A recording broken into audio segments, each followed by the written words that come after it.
బులెటిన్లో breaking news చూస్తున్నాం. Super 6 పథకాలను సూపర్ హిట్ చేశామన్నారు సీఎం చంద్రబాబు. పీపీపీ మోడల్తో రాష్ట్రంలో సంపద సృష్టిస్తున్నామని అసెంబ్లీలో చంద్రబాబు తెలిపారు. P4 విధానంతో పేదల జీవితాలు మార్చే ప్రయత్నం చేస్తున్నామన్నారు. సామాజిక న్యాయం సమానత్వంతో ఎన్డీఏ ప్రభుత్వం పనిచేస్తుందని, కూటమి ప్రభుత్వంతో సుపరిపాలన అందిస్తున్నామని చెప్పారు. 2047 నాటికి భారత్ అగ్రదేశంగా మారుతుందని పేర్కొన్నారు.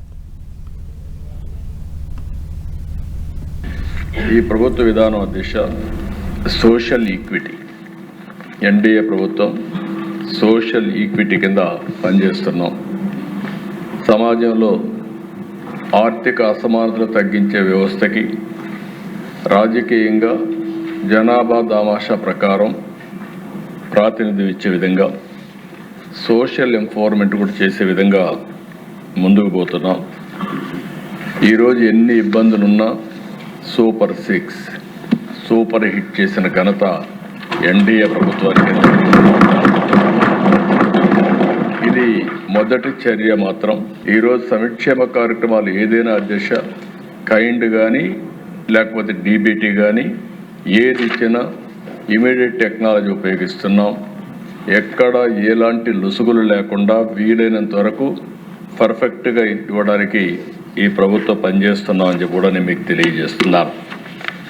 ఈరోజు మనకు ఆర్థిక ఇబ్బందులు ఉన్నప్పటికీ ఈరోజు బడ్జెట్ ఈరోజు ప్రవేశపెట్టినప్పుడు మీరు చూశారు. షెడ్యూల్ క్యాస్ట్ల కోసం కానీ, షెడ్యూల్ తెగల కోసం కానీ, వెనుకబడిన వర్గాల కోసం, మైనారిటీల కోసం వీలైనంత వరకు బడ్జెట్ పెంపు చేశాం. అవన్నీ కూడా అమలు చేయడం కోసం చిత్తశుద్ధిగా పనిచేస్తామని చెప్పి కూడా నేను మీకు తెలియజేస్తున్నాను.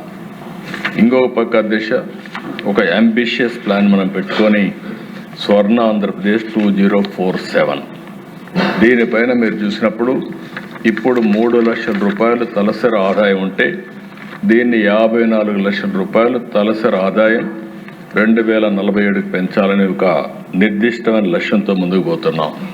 ఇంకొక పక్క దిశ ఒకసారి మనం ఆలోచించుకోవాల్సింది, నేను చాలాసార్లు చెప్పాను, P3 ద్వారా అంటే పబ్లిక్ ప్రైవేట్ పార్ట్నర్షిప్ ద్వారా ఈరోజు సంపద సృష్టించడానికి ముందుకు పోయాం. ప్రైవేట్ వ్యక్తులు వచ్చారు, రోడ్లు వేశారు, ఎయిర్పోర్ట్లు కట్టారు, ఇన్ఫ్రాస్ట్రక్చర్ పనులు చేశారు.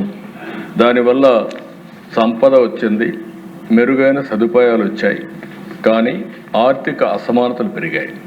దాన్ని దృష్టిలో పెట్టుకుని మనం P4 తీసుకొచ్చాం, పబ్లిక్ ప్రైవేట్ పీపుల్స్ పార్ట్నర్షిప్.